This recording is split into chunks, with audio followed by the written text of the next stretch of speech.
Hello students, welcome back to our RPSC first grade batch. आज का अपना topic रहेगा thermodynamics.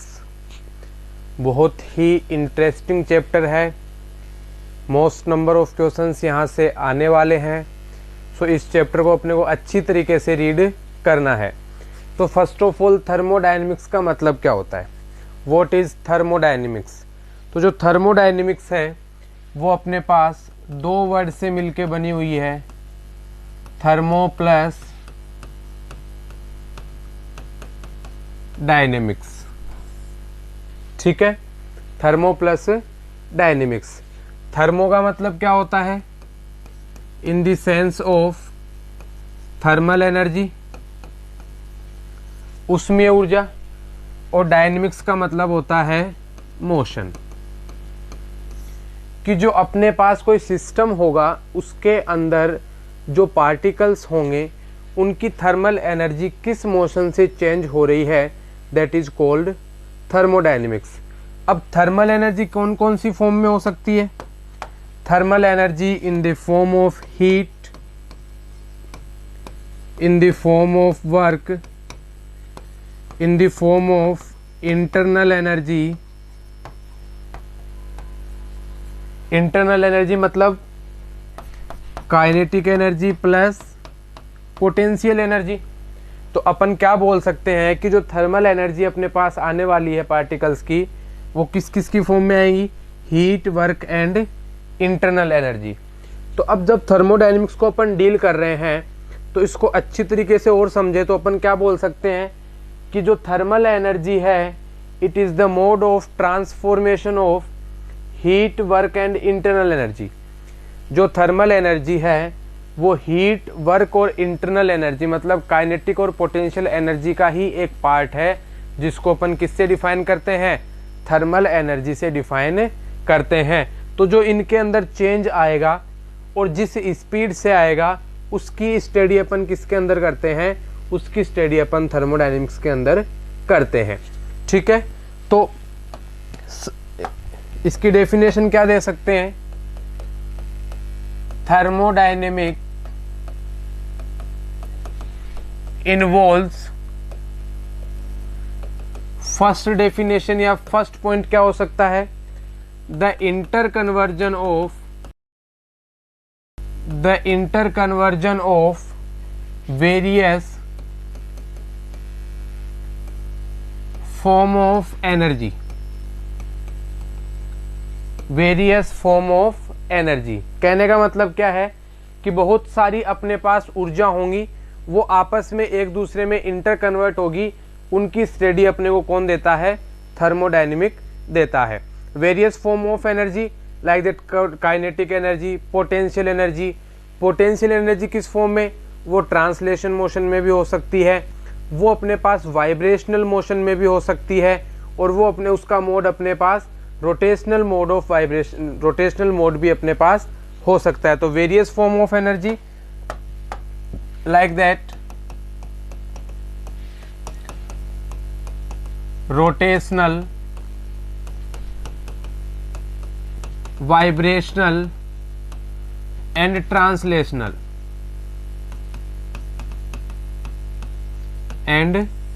Translational okay, first point clear. Second one is the interconversion of various form of energy, first one, and second one is the relationship between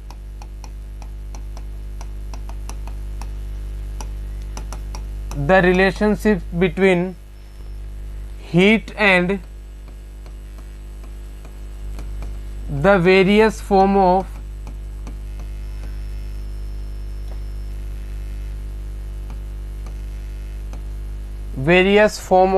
energy. जो thermodynamic है वो अपने को heat and various form of energy के बीच में क्या करती है? रिलेशन प्रोवाइड करवाती है। और वो रिलेशन कैसे प्रोवाइड करवाती है ये अभी अपन आगे पढ़ने वाले हैं। Third one is the efficiency मतलब क्षमता। The efficiency and the amount of the work obtain during the interconversion of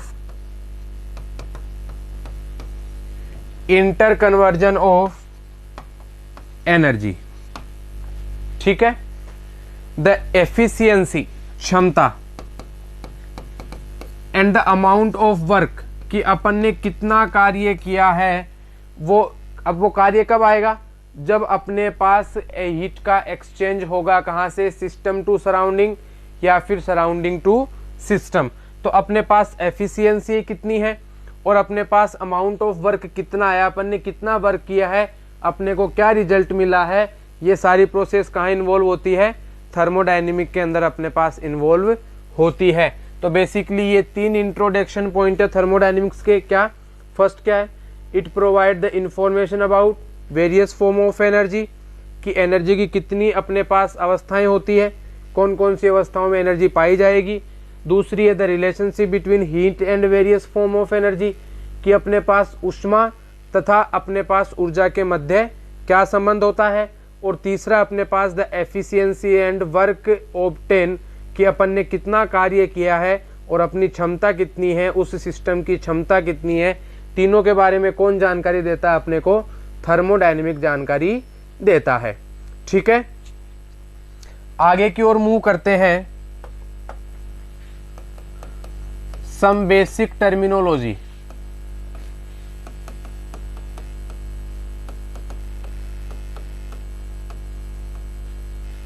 some basic terminology. और सम बेसिक टर्मिनोलॉजी में सबसे पहले अपन डिफाइन करते हैं सिस्टम। इसको हिंदी में बोलते हैं निकाय। सिस्टम क्या होता है अपने पास? सिस्टम वह होता है जिसके ऊपर अपन सभी थर्मोडायनेमिक प्रोसेस अप्लाई करते हैं। सिस्टम क्या होता है? सिस्टम एक यूनिवर्स का वह पार्ट होता है जहां पे सभी थर्मोडायनेमिक इन्वेस्टिगेशन परफॉर्म्ड होते हैं। ठीक है, फॉर एग्जाम्पल मैं सिस्टम हूं। ठीक है, अपने आप को सिस्टम मान लीजिए। मैं जो काम कर रहा हूं इसका मतलब मैं बोल रहा हूं तो इसका मतलब क्या है कि मैं कुछ ना कुछ काम कर रहा हूं, और मैं कुछ ना कुछ काम कर रहा हूं तो मेरे अंदर से हीट रिलीज हो रही है। तो मैं एक क्या हो गया? सिस्टम हो गया। क्या? कि मैं काम कर रहा हूं, मैं बोल रहा हूं, मैं पढ़ा रहा हूं, मैं टीचिंग करवा रहा हूं, तो मेरा काम भी हो रहा है, और यदि मैं मूवमेंट शो कर रहा हूं तो मेरी हीट भी रिलीज हो रही है। और हीट किसकी फॉर्म में रिलीज हो रही है? वर्क की फॉर्म में रिलीज हो रही है। कि मैं आपको बोल रहा हूं, आपको पढ़ा रहा हूं, तो मेरी हीट रिलीज हुई, और मेरी हीट रिलीज किसकी फॉर्म में हुई? वर्क की फॉर्म में, कि मैंने आपको पढ़ा दिया, मेरा पढ़ाया हुआ समझ में आ गया। तो इस तरीके से अपन जनरल एग्जाम्पल लेके इसको अच्छी तरीके से समझ सकते हैं। तो सिस्टम क्या हुआ? ए पार्ट ऑफ यूनिवर्स ब्रह्मांड का वह भाग वेयर ऑल थर्मोडायनेमिक इन्वेस्टिगेशन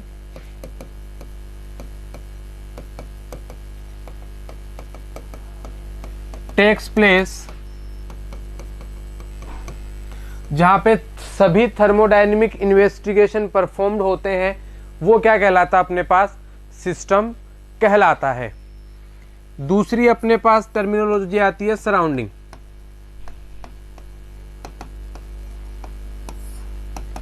अब सराउंडिंग क्या होता है? सराउंडिंग यूनिवर्स का वह पार्ट है जो जहां पे थर्मोडायनेमिक इन्वेस्टिगेशन परफॉर्म नहीं होते। तो अपन इसकी डेफिनेशन क्या दे सकते हैं? The remaining part of universe at which no thermodynamic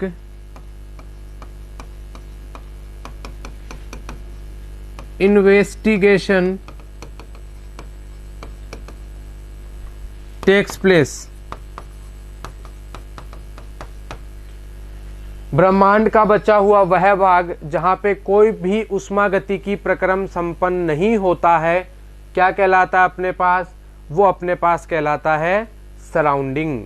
ठीक है, थर्ड अपने पास आता है बाउंड्री, या फिर इसको अपन वॉल भी बोलते हैं। ठीक है, अब बाउंड्री या वॉल क्या होती है? सिस्टम और सराउंडिंग के बीच में एक लेयर होती है। क्या? सिस्टम और सराउंडिंग के बीच क्या होती है? एक लेयर होती है। ये लेयर अपने पास 3 टाइप की हो सकती है। कौन कौन सी? ये वाली जो लेयर है वो अपने पास 3 प्रकार की हो सकती है। पहली कौन सी होगी?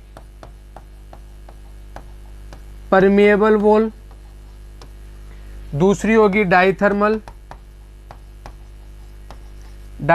वॉल, और थर्ड होगी अपने पास एडियाबेटिक वॉल। अब इन तीनों वॉलों का काम क्या है? देखो, परमिएबल वॉल मतलब वॉल तो होगी, अपने पास बाउंड्री तो आएगी सिस्टम और सराउंडिंग के बीच में, लेकिन वहां पे मैटर का और एनर्जी का एक्सचेंज क्या हो सकता है? पॉसिबल हो सकता है। किसका? मैटर का और एनर्जी दोनों का एक्सचेंज पॉसिबल है। ये लो, राइट साइड मतलब दोनों का एक्सचेंज क्या है? पॉसिबल है। डाइथर्मल वॉल मतलब, अब देखो परमिएबल वॉल तो प्रेजेंट है कहाँ पे? सिस्टम और सराउंडिंग। देखो, जो हीट का अपने पास ट्रांसफॉर्मेशन पढ़ेंगे थर्मो में, वो अपन पढ़ेंगे सिस्टम और सराउंडिंग के बीच में। ये 2 नाम याद रखने हैं, सिस्टम एंड सराउंडिंग। ठीक है, अब सिस्टम और सराउंडिंग में अपने को हीट का एक्सचेंज करना है, वर्क भी होगा वो या तो सिस्टम में होगा या सराउंडिंग में होगा। तो अपने पास जो वॉल है वो वॉल को अपन ने 3 टाइप में डिवाइड कर दिया है। आगे वाले पेज पर कर लेते हैं इसको अच्छी तरीके से। जो अपन ने बाउंड्री है उसको 3 टाइप में डिवाइड कर लिया है कि जो वॉल हो सकती है वो 3 टाइप की हो सकती है। कौन सी? Permeable wall, second one is diathermal wall, and third one is adiabatic. 3 type की अपने पास क्या आ सकती है? ये वॉल आ सकती है। ठीक है, अब परमिएबल वॉल क्या होती है? कि सिस्टम और सराउंडिंग के बीच में एक वॉल तो होगी, लेकिन उस वॉल में से अपने पास मैटर का और एनर्जी दोनों का एक्सचेंज पॉसिबल है। Exchange of matter and energy allow exchange of matter and energy, कि ऐसी वॉल जिसमें से एनर्जी का और मैटर का दोनों का एक्सचेंज पॉसिबल हो, वो कैसी वॉल हो जाएगी? Permeable wall. जैसे सपोज दैट सिस्टम और सराउंडिंग के बीच में एक पतला सा पेज लगा दो, जो कॉपी का पेज आता है वो लगा दो, तो वहां से अपने पास एनर्जी का भी और मैटर का ट्रांसफॉर्मेशन हो सकता है। डाइथर्मल वॉल मतलब, डाइथर्मल वॉल का मतलब है कि सिर्फ अपने पास एनर्जी का एक्सचेंज पॉसिबल है, only energy can exchange, not matter. ठीक है, अपन मैटर का एक्सचेंज नहीं कर सकते सिस्टम टू सराउंडिंग या फिर सराउंडिंग टू सिस्टम, कि सिस्टम से सराउंडिंग के अंदर ना तो मैटर जा सकता है, ना सराउंडिंग से सिस्टम के अंदर मैटर आ सकता है। इसका मतलब सिर्फ क्या चेंज हो सकता है? एनर्जी एक्सचेंज हो सकती है, कि एनर्जी है वो सिस्टम से सराउंडिंग में जा सकती है, और जो एनर्जी है वही सराउंडिंग से सिस्टम में अपने पास वापिस आ सकती है। इसका मतलब अपने पास जो डाइथर्मल वॉल है, वो डाइथर्मल वॉल सिर्फ एनर्जी को एक्सचेंज करती है, सिर्फ अपने को, और अपने को मैटर में एक्सचेंज, मैटर का एक्सचेंज नहीं करती है। ठीक है, और एडियाबेटिक वॉल क्या होगी? कि जहां पे एनर्जी और अपने पास मैटर दोनों का ही एक्सचेंज ना हो, no exchange of energy and matter, matter और एनर्जी दोनों का ही चेंज जहां पे पॉसिबल ना हो, वो कैसी वॉल हो जाएगी अपने पास, एडियाबेटिक वॉल हो जाएगी। इस वॉल की नेचर के आधार पर कि जो अपने पास वॉल होती है वो पतली, फिर थोड़ी मोटी, फिर और मोटी, मतलब परमेएबल, डाइथर्मल और एडियाबेटिक वॉल के आधार पर सिस्टम है उसको अपन 5 भागों में विभाजित करते हैं। सिस्टम को अपन 5 भागों में विभाजित करते हैं। किसके अंदर? System can be classified in following 5 parts. और कौन कौन से हो जाएंगे वो पार्ट? पहला हो जाएगा ओपन सिस्टम, दूसरा हो जाएगा क्लोज सिस्टम, तीसरा हो जाएगा अपने पास आइसोलेटेड सिस्टम, चौथा हो जाएगा होमोजीनियस सिस्टम, और पांचवा आ जाएगा हेटेरोजीनियस सिस्टम। ठीक है, कितने टाइप के सिस्टम आ गए? 5 टाइप के। Open system, close system, isolated system, और अपने पास होमोजीनियस और हेटेरोजीनियस सिस्टम। तो ठीक है, open system as it is depend करेगा किस पे? परमेएबल वॉल पे, कि ऐसा सिस्टम जहां पे अपने पास मैटर और एनर्जी दोनों का एक्सचेंज हो जाए, कैसा सिस्टम कहलाता है? Open system. इसका मतलब जो परमेएबल वॉल प्रेजेंट होती है वो किसके अंदर प्रेजेंट होती है? ओपन सिस्टम के अंदर। तो यहां पे क्या लिख देंगे? Allow both energy and matter. देखो, मैटर को हिंदी में बोलते हैं द्रव्य और एनर्जी को बोलते हैं ऊर्जा। तो ऊर्जा और द्रव्य का जब स्थानांतरण संभव हो सके किसमें? सिस्टम से सराउंडिंग में और सराउंडिंग से सिस्टम में, तो उसको अपन क्या बोलेंगे? ओपन सिस्टम बोलेंगे। ठीक है। क्लोज सिस्टम क्या हो जाएगा? It is deals with diathermal wall. Only किसका एक्सचेंज होगा? Only energy exchange. एनर्जी का एक्सचेंज हो जाएगा, मैटर का एक्सचेंज नहीं होगा। उसको अपन क्या बोलेंगे? Close system. और आइसोलेटेड सिस्टम मतलब एनर्जी का भी अपने पास सिस्टम टू सराउंडिंग इंटरकन्वर्जन नहीं होगा, और मैटर भी क्या नहीं होगा अपने पास, सिस्टम से सराउंडिंग के अंदर नहीं जाएगा। तो एक्सचेंज नहीं होगा ना तो मैटर का ना एनर्जी का। वो कैसा सिस्टम आ जाएगा अपने पास? आइसोलेटेड सिस्टम अपने पास आ जाएगा। अब बात आती है होमोजीनियस और हेटेरोजीनियस। यदि सिस्टम वन फेज के अंदर प्रेजेंट है, one phase is present in the system, यदि निकाय के अंदर एक ही प्रकार की प्रावस्थाएं हैं, तब उसका नाम हो जाएगा होमोजीनियस सिस्टम। जैसे सॉलिड है तो सॉलिड, रिएक्टेंट भी सॉलिड में, प्रोडक्ट भी सॉलिड में, गैस में है तो गैस में, लिक्विड में है तो लिक्विड में। और यदि अपने पास एक से ज्यादा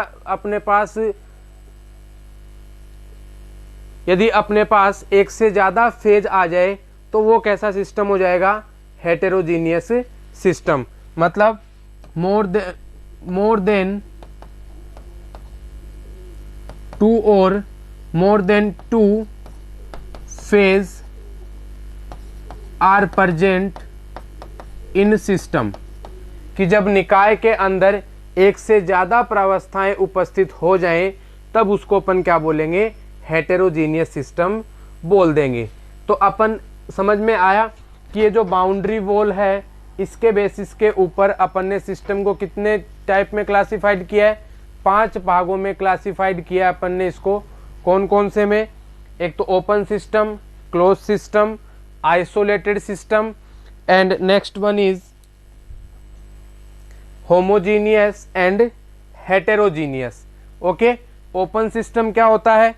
ऐसा सिस्टम जो अपने पास एनर्जी और मैटर दोनों को क्या करता है? अपने पास अलाउ करता है exchange system to surrounding. Second one है क्लोज सिस्टम। वो सिर्फ ओनली एनर्जी को क्या करता है? अलाउ करता है, लेकिन मैटर का एक्सचेंज पॉसिबल नहीं है। Third one is isolated system, तो इसमें एनर्जी और मैटर दोनों का ही अपने पास एक्सचेंज नहीं हो सकता। होमोजीनियस में यदि सिस्टम के अंदर एक ही फेज प्रेजेंट है तो उसको क्या बोलेंगे, होमोजीनियस सिस्टम, और यदि दो फेज प्रेजेंट है तो उसको क्या बोलेंगे, हेटेरोजीनियस सिस्टम। ओके, चलिए आगे चलते हैं। आगे अपने पास टॉपिक है स्टेट ऑफ सिस्टम, निकाय की अवस्थाएं।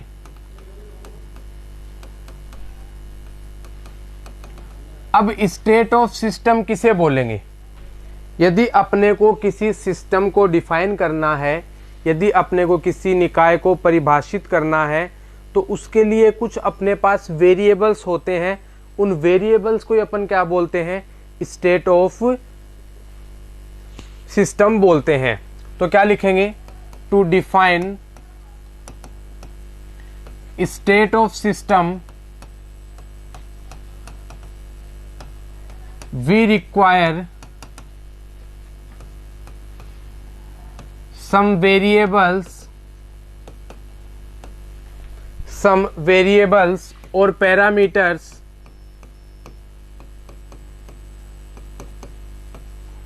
that is known as state of system, state of system। और वो पैरामीटर्स कौन से होंगे, like temperature, pressure, volume, concentration, number of moles. जब तक ये डिफाइन नहीं होंगे, ये वेरिएबल्स या ये पैरामीटर डिफाइन नहीं होंगे, तब तक अपन उसको स्टेट की फॉर्म में शो नहीं कर सकते। तो स्टेट ऑफ सिस्टम मतलब क्या है कि कुछ पैरामीटर्स या कुछ वेरिएबल्स ऐसे होंगे जो उस सिस्टम के लिए डिफाइन होंगे और वो उस सिस्टम की क्या कहलाएगी, एक स्टेट कहलाएगी। फॉर एग्जाम्पल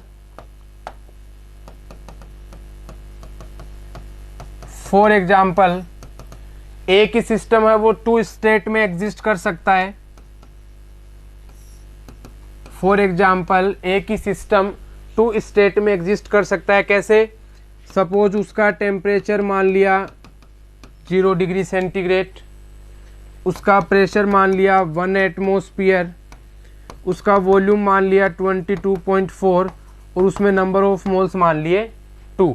तो ये एक क्या हो गई, एक ही सिस्टम की एक स्टेट हो गई जिसमें टेम्परेचर की वैल्यू इतनी है, प्रेशर की वैल्यू इतनी है, वॉल्यूम की वैल्यू इतनी है और नंबर ऑफ मोल्स की वैल्यू इतनी है।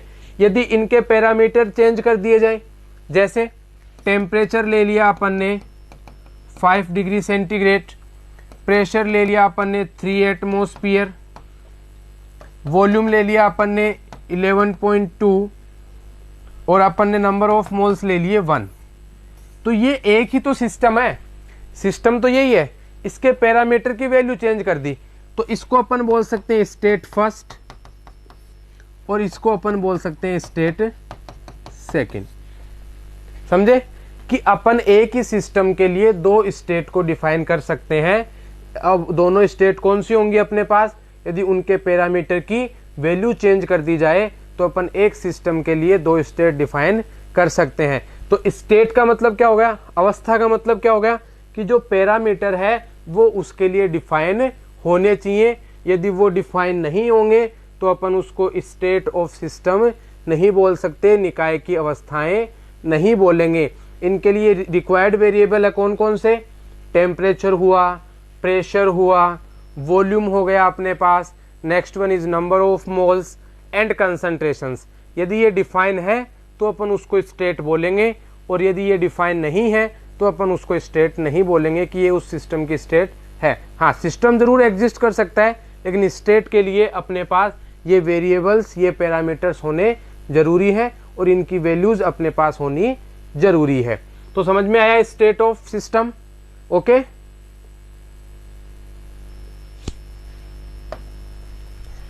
नेक्स्ट टॉपिक इज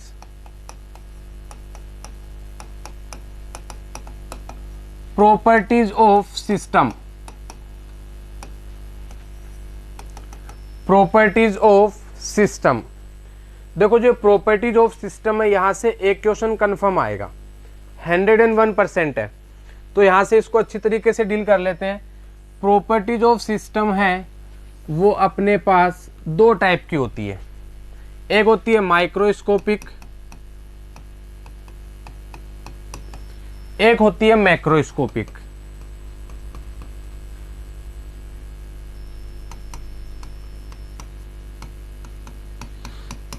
माइक्रोस्कोपिक और मैक्रोस्कोपिक। जो माइक्रोस्कोपिक है ये सिर्फ ओनली सिंगल पार्टिकल के लिए एप्लीकेबल है। किसके लिए एप्लीकेबल है? सिर्फ एक कण के लिए। एक कण अपने पास हो तो अपन उसको माइक्रोस्कोपिक थर्मोडायनेमिक्स के द्वारा क्या कर सकते हैं, सोल्व कर सकते हैं। लेकिन अपने पास तो बहुत सारे पार्टिकल्स हैं, तब अपने पास क्या आएगी, मैक्रोस्कोपिक। ये किसके लिए एप्लीकेबल होती है? Bulk number of particles. ये सिंगल पार्टिकल के लिए एप्लीकेबल होती है। ये बल्क नंबर ऑफ पार्टिकल्स मतलब जब कण बहुत ज्यादा हो अपने पास, तब मैक्रोस्कोपिक अपने पास टेक्निक का उपयोग करते हैं। अब जो माइक्रोस्कोपिक है ये हमेशा डील करती है क्वांटम मैकेनिक्स से, ठीक है। और जब अपने पास बल्क नंबर ऑफ पार्टिकल्स हो तो ये हमेशा डील करती है स्टैटिस्टिकल थर्मोडायनेमिक्स से। किससे? स्टैटिस्टिकल थर्मोडायनेमिक्स से अपने पास ये क्या करती है, डील करती है, जिसके अंदर अपन एक पार्टिकल के ऊपर परफॉर्म करके रिजल्ट निकाल लेते हैं, फिर उसका इंटीग्रेशन करके अपन कंप्लीटली सिस्टम के लिए क्या कर लेते हैं, चेंज कर लेते हैं, ठीक है।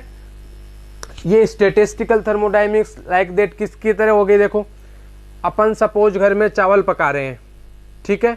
पतीले के अंदर चावल डाले, उसको अपन ने गैस पे गरम किया और बॉईल होने के लिए छोड़ दिया। अब ये तो है नहीं कि भाई अपन ने एक एक चावल का दाना निकाल के देखा कि पक गया या नहीं पक गया। अपन क्या देखते हैं, जनरली एक दाना निकालते हैं, उसको देखते हैं, यदि वो पक गया तो वो सारी की सारी जो अपना एप्लीकेशन है वो किस पे एप्लीकेबल कर देते हैं कि सारे के सारे चावल क्या हो गए, पक गए। तो वही स्टैटिस्टिकल थर्मोडायनेमिक्स है। एक सिंगल पोर्शन के लिए अपन चेंज ऑब्जर्व कर लेंगे और उसको कंप्लीट करने के लिए क्या करेंगे, उसका इंटीग्रेशन कर देंगे।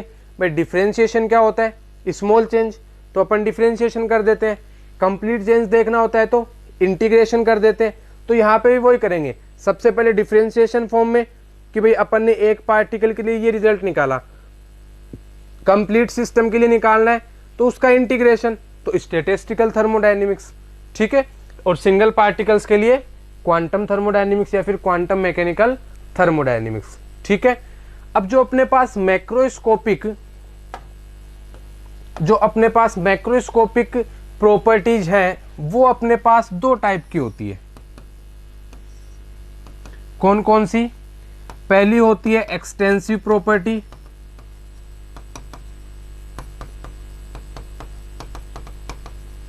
और दूसरी होती है intensive properties.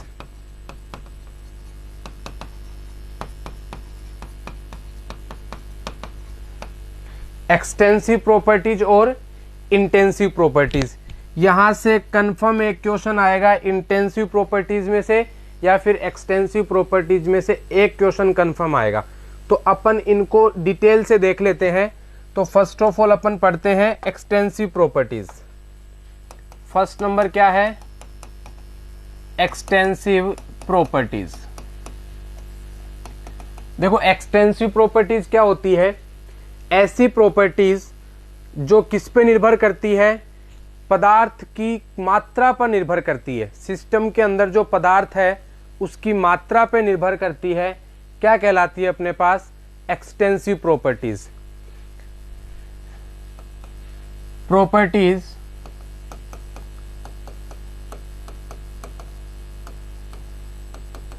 which depends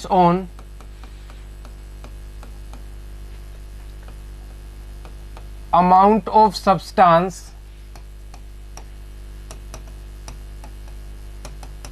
present in the system,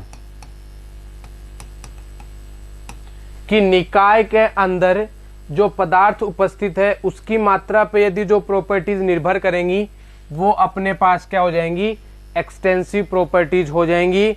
और एक्सटेंसिव प्रॉपर्टीज के एग्जाम्पल जैसे मास हो गया, द्रव्यमान क्या होता है कि इसका द्रव्यमान इतना है, इसका द्रव्यमान इतना है, तो मास क्या कर रहा है, अपने पास अमाउंट ऑफ सब्सटेंस पे क्या कर रहा है, डिपेंड कर रहा है। ठीक है, तो ये क्या हो जाएगी, एक एक्सटेंसिव प्रॉपर्टी है। सेकंड वन इज वॉल्यूम, उसका आयतन कितना है, ये भी अपने पास एक एक्सटेंसिव प्रॉपर्टी है। Third one is number of moles, भाई अपन बोलते हैं ना कि एक रिएक्टेंट के इतने नंबर ऑफ मोल्स प्रेजेंट है, दूसरे रिएक्टेंट के इतने नंबर ऑफ मोल्स प्रेजेंट है, या फिर प्रोडक्ट के इतने नंबर ऑफ मोल्स है। तो ये भी क्या हो रही है कि कितने नंबर ऑफ मोल्स, कि भाई इतने नंबर ऑफ मोल्स गिनती में आ गई, तो एक तरीके से ये क्या हो गई, अपने पास एक्सटेंसिव प्रॉपर्टी हो गई। चौथी क्या हो जाएगी, fourth one is mass, volume, number of moles, energy. Energy क्या हो जाएगी अपने पास, जितनी भी एनर्जी होती है वो सारी की सारी एक्सटेंसिव प्रॉपर्टीज होती है।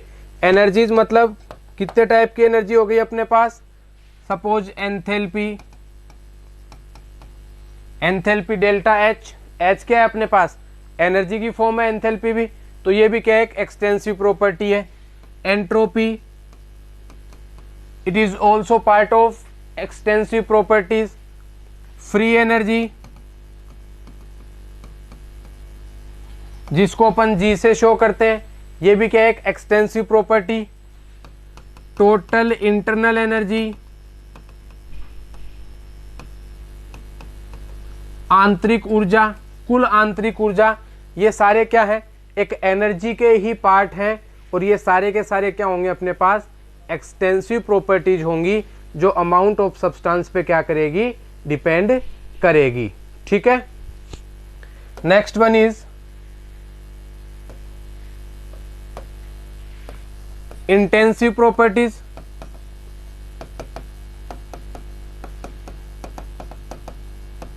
तो इंटेंसिव प्रॉपर्टीज की डेफिनेशन क्या हो जाएगी कि ऐसी प्रॉपर्टीज जो क्या है, अपने पास पदार्थ की अपने पास जो मात्रा है उस पर निर्भर नहीं करती है, इंडिपेंडेंट फ्रॉम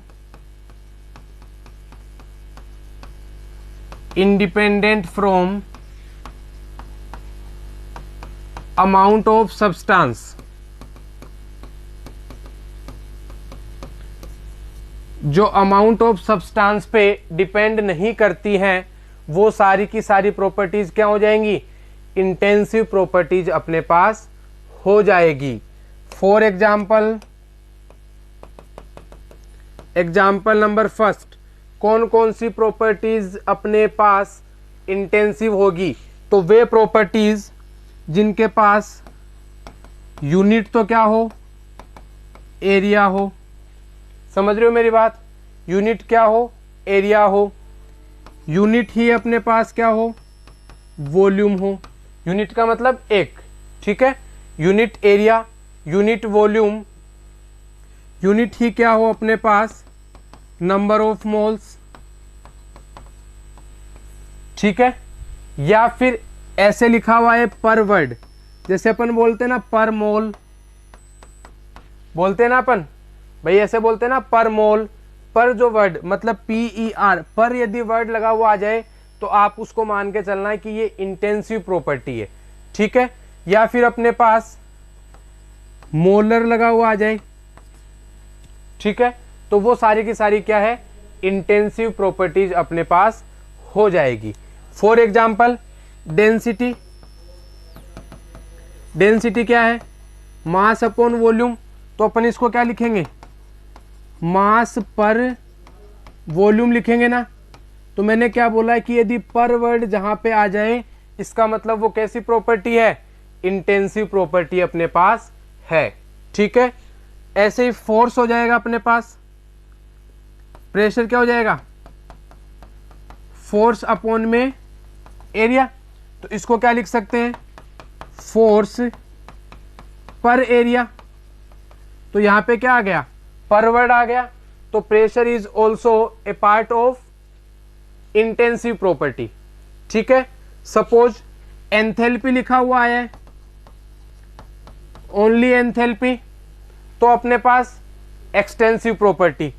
और यदि इसके आगे मोलर लगा दें तो मोलर एंथैल्पी क्या हो जाएगा, अपने पास इंटेंसिव प्रॉपर्टी।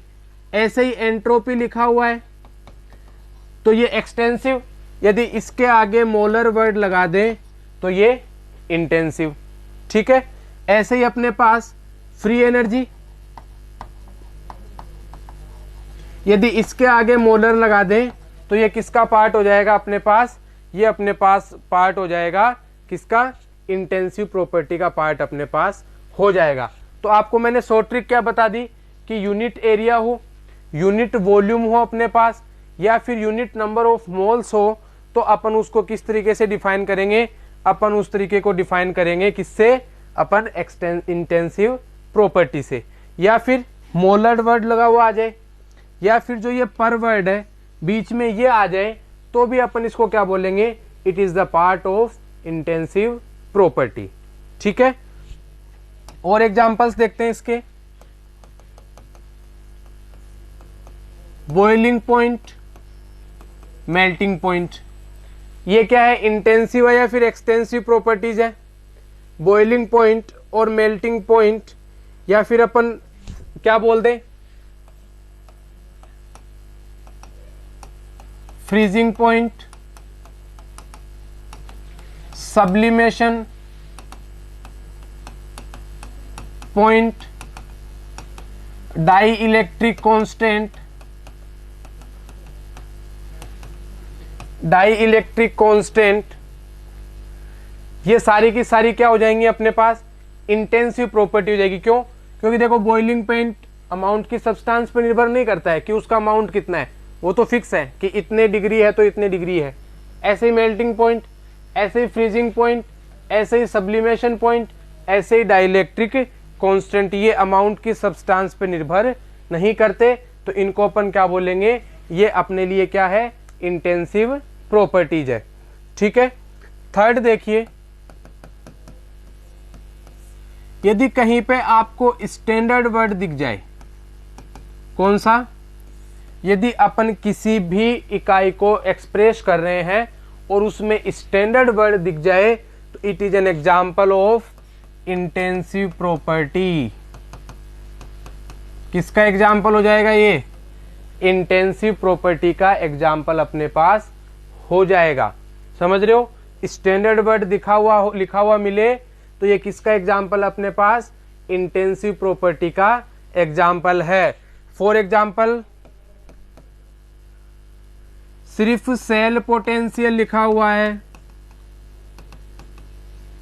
सिर्फ सेल पोटेंशियल लिखा हुआ है, तो अपन क्या बोलेंगे, it is N example of extensive property. और यदि इसके आगे स्टैंडर्ड वर्ड लगा दिया जाए तो ये क्या बन जाएगा, इंटेंसिव प्रॉपर्टी। किससे शो करते हैं इसको, ई नोट से। स्टैंडर्ड सेल पोटेंशियल को क्या बोलते हैं, इंटेंसिव प्रॉपर्टी। ऐसे ही फ्री एनर्जी है, तो फ्री एनर्जी पहले क्या है, एक्सटेंसिव प्रॉपर्टी है, लेकिन जैसे ही इसके आगे स्टैंडर्ड वर्ड लगा दिया जाएगा तो ये बन जाएगी standard free energy delta G note, और इसको अपन क्या बोलेंगे, इसको अपन बोलेंगे इंटेंसिव प्रॉपर्टी। ऐसे ही एंथैल्पी, ठीक है, तो इसके आगे यदि स्टैंडर्ड वर्ड लगा देंगे तो इसको क्या बोलेंगे, standard enthalpy delta H note, और इसका ये किसका एग्जाम्पल हो जाएगा, इंटेंसिव प्रॉपर्टीज का। ऐसे ही अपन ने यदि लिख दिया स्टैंडर्ड एंट्रोपी, तो ये भी किसका एग्जाम्पल हो जाएगा अपने पास, it is an also an example of intensive property. ये सारी की सारी क्या है, अमाउंट ऑफ सब्सटेंस पे डिपेंड नहीं करती, इनकी वैल्यू फिक्स होती है और ये अलग अलग के लिए फिक्स ही रहती है, तो ये अमाउंट ऑफ सब्सटेंस पे डिपेंड नहीं करती। कंफ्यूजिंग होने का कोई मतलब नहीं है, आप तो तीन बातें याद रखो इंटेंसिव प्रॉपर्टी के लिए। यदि पर वर्ड आए, मोलर वर्ड आए बीच में, स्टैंडर्ड वर्ड आए यूनिट एरिया आए, यूनिट अपने पास वॉल्यूम आए, यूनिट अपने पास नंबर ऑफ मोल्स आए, तो वो सारी की सारी प्रॉपर्टीज कैसी होगी, इंटेंसिव प्रॉपर्टीज अपने पास हो जाएगी, वो एक्सटेंसिव प्रॉपर्टीज अपने पास नहीं होगी। ठीक है, समझ में आ गया एक्सटेंसिव और इंटेंसिव प्रॉपर्टीज। ओके, नेक्स्ट अपन टॉपिक लेते हैं इंटरनल एनर्जी। इसको कैपिटल यू से डिनोट करते हैं, इंटरनल एनर्जी। अब इंटरनल एनर्जी क्या होती है, देखो इंटरनल एनर्जी से क्या मतलब है। इंटरनल एनर्जी का मतलब है कि एक सिस्टम के अंदर कितने नंबर ऑफ पार्टिकल्स प्रेजेंट है, उनकी जो टोटल एनर्जी होगी वो उस इंटरनल एनर्जी के बराबर आएगी। इसका मतलब क्या कह सकते हैं, it can be defined as the total energy of constituents particles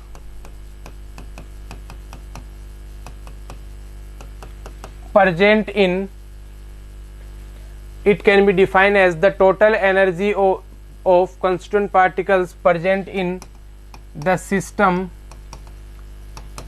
is known as internal energy। आंतरिक ऊर्जा क्या होती है कि एक निकाय के अंदर कितने कण उपस्थित है, उन कणों की, सभी कणों की जो टोटल एनर्जी होगी वो क्या होगी, अपने पास क्या होगी, इंटरनल एनर्जी। तो इंटरनल एनर्जी को कैसे डिफाइन कर सकते हैं, it is the summation of total energy of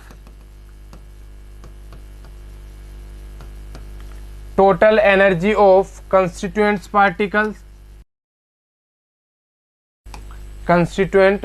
particles. तो जो अपने पास पार्टिकल्स की एनर्जी होगी वो कौन कौन सी फॉर्म में होंगी, वे दो ही फॉर्म में हो सकती है, या तो पार्टिकल रेस्ट पोजीशन में तो उसकी पोटेंशियल एनर्जी काम में आ जाएगी, यदि वो अपने पास मूवमेंट की फॉर्म में है, वो मूवमेंट कर रहा है, तो अपने पास क्या आ जाएगी, उसकी वो काइनेटिक एनर्जी। तो it is the summation of kinetic energy plus potential energy, और इसी को ही क्या बोलते हैं अपन, इंटरनल एनर्जी बोलते हैं। ठीक है, तो समझे इंटरनल एनर्जी क्या हुई, इंटरनल एनर्जी अपने पास हो गई total energy of constituent particles present in the system, और जो टोटल एनर्जी, जो इंटरनल एनर्जी है वो किसकी फॉर्म में होंगी, या तो अपने पास काइनेटिक एनर्जी की फॉर्म में होंगी, या फिर अपने पास पोटेंशियल एनर्जी की फॉर्म में होगी। और अपने पास ये जो काइनेटिक और इंटरनल आएगी, ये टोटल एनर्जी, इंटरनल एनर्जी किसकी फॉर्म में आएगी, हीट प्लस वर्क की फॉर्म में आएगी। किसकी फॉर्म में आएगी, हीट प्लस वर्क की फॉर्म में आएगी, और इसी को अपन क्या बोलते हैं, टोटल एनर्जी बोलते हैं। कि जो इंटरनल एनर्जी है वो किसकी फॉर्म में आए, अपने पास हीट एंड वर्क की फॉर्म में आए, तो अपन इसको बोलते हैं इंटरनल एनर्जी। क्योंकि जो हीट होती है वो अपने पास कैसी होती है, डिसऑर्डर्ड फॉर्म में होती है, अस्त व्यस्त रूप में होती है, और ये अपने पास क्या होती है, ऑर्डर्ड फॉर्म में अपने पास होती है। समझ गए। तो जो अपने पास टोटल इंटरनल एनर्जी आएगी वो किसकी फॉर्म में आएगी, अपने पास हीट और वर्क की फॉर्म में अपने पास आएगी। तो ये छोटा सा कॉन्सेप्ट था इंटरनल एनर्जी का। ओके, आगे चलते हैं। अपना जो नेक्स्ट टॉपिक है वो अपने पास thermodynamic process. Next topic is thermodynamic process, उष्मागतिकी प्रक्रम। अब अपने पास उष्मागतिकी प्रक्रम क्या होता है कि अपन जब एक स्टेट से दूसरी स्टेट, एक अवस्था से दूसरी अवस्था में जाते हैं तो अपने पास कुछ प्रक्रम आते हैं, उन प्रक्रम को अपन क्या बोलते हैं, उष्मागतिकी प्रक्रम बोलते हैं। क्या बोलते हैं इसको, उष्मागतिकी प्रक्रम बोलते हैं। अब अपने पास थर्मोडायनेमिक प्रोसेस कितनी टाइप की होती है, तो देखो पहली होती है अपने पास आइसोथर्मल प्रोसेस।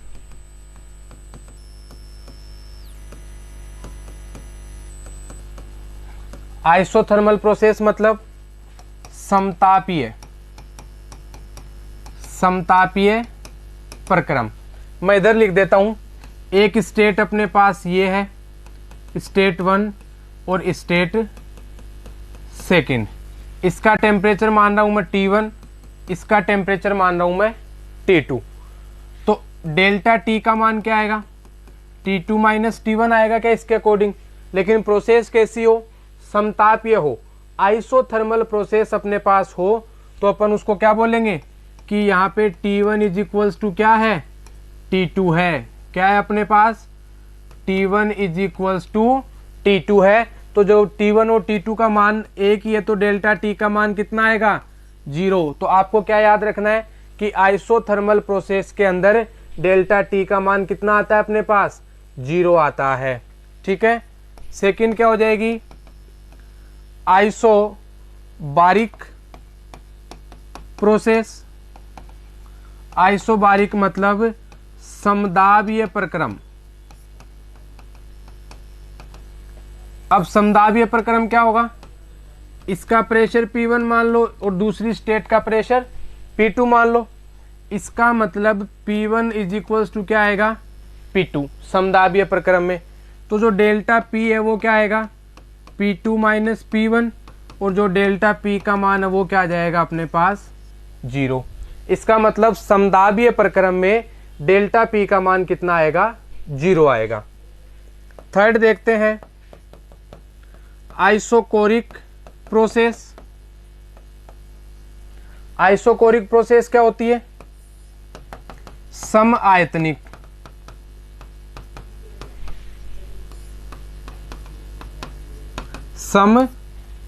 प्रक्रम।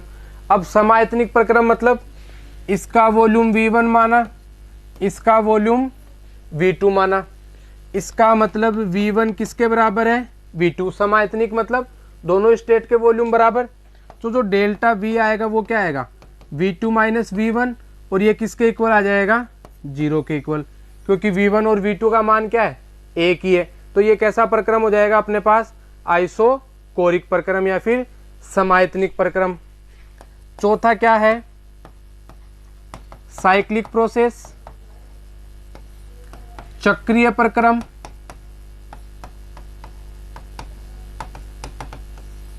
चक्रीय प्रक्रम क्या होता है, देखो कि ऐसी प्रक्रिया जिसमें अपन एक स्टेट से स्टार्ट हुए हो और दोबारा घूम के उसी स्टेट में आ जाएं, तो अपन क्या बोलेंगे उसको, चक्रीय प्रक्रम।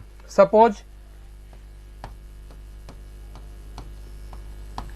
अपन एक स्टेट से दूसरी स्टेट में गए, S1 से S2 में, S2 से S3 में, S3 से S4 में, और S4 से वापस कहाँ गए, S1 में।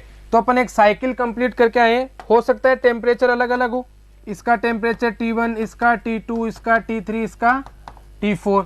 हो सकता है इसका वॉल्यूम भी अलग हो, V1, V2, V3 और V4। हो सकता है प्रेशर भी अलग हो, P1, P2, P3 और P4। लेकिन अपन एक स्टेट से दूसरी स्टेट में, दूसरी से तीसरी में, तीसरी से चौथी में, और चौथी से वापस कहाँ आ गए, फर्स्ट में। तो अपन ने क्या कर लिया, एक साइकिल कंप्लीट कर लिया, और इसे क्या बोलते हैं, साइक्लिक प्रोसेस बोलते हैं।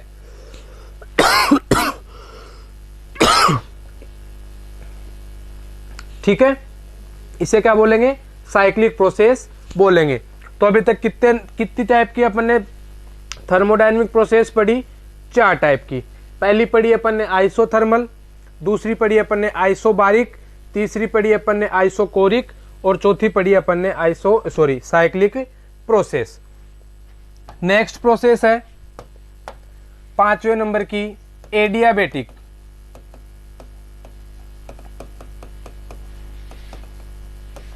हिंदी में बोलते हैं इसको रुद्धोष्म प्रक्रम।